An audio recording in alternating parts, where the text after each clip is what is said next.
I want to talk about the winning team as well here. Jayson Tatum, 39 points, 9 rebounds in 48 minutes of action. And guys, Tatum's a first-time All-Star on Sunday.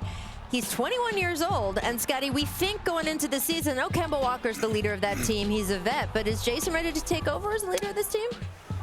I think he's ready, but I don't think he's there yet. He's definitely shown that he's at that level. Obviously, he's an all-star this season, but I think physically he needs another year.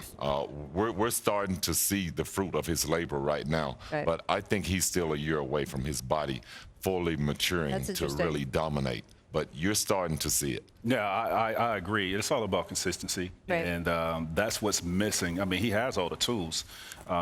It's about consistency, being 21 years old and being, throwing the keys to take over a franchise. It's pretty tough for a 21-year-old. I remember when I was playing for Orlando and being that young and, having to carry that load, take the last second shots, or if it's a 5-point game in 2 minutes, you got to take over the game and lead your team to a victory. That's a lot on a 21-year-old.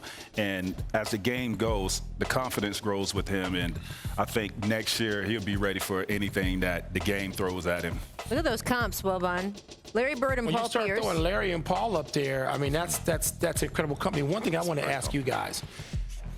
The NBA seems to be unlike every other sport in that you need usually one guy. And there will be a lieutenant who is critically important.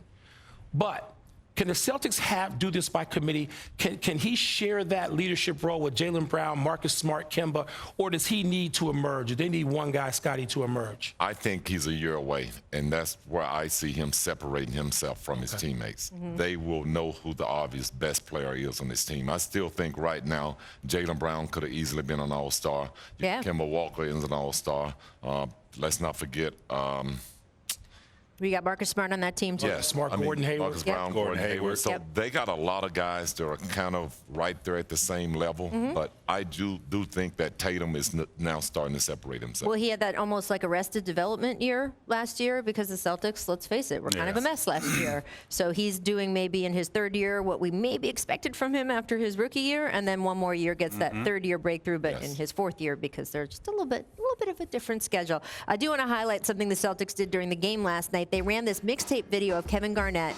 This was really cool. The way they announced they are retiring his number 5, and they're going to do it. They put a spotlight up right next to Paul Pierce's number 34. So that's really cool. He was very excited. And later today, KG is expected to have another honor. The Naismith Memorial Hall of Fame is going to announce finalists for the class of 2020.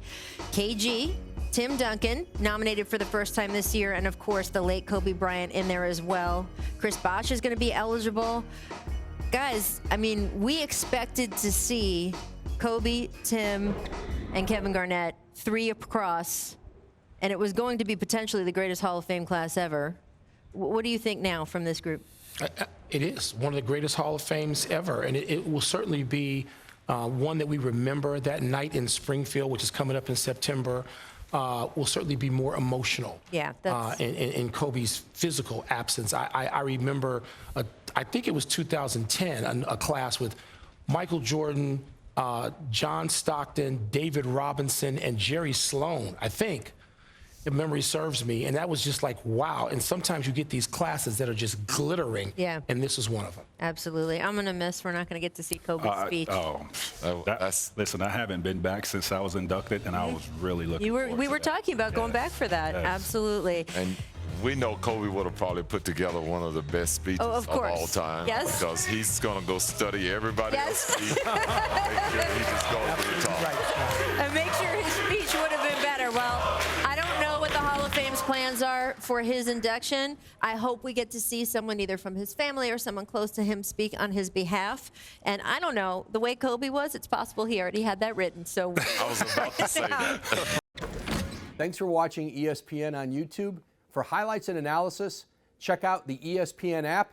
And for live streaming and premium content, check out ESPN+.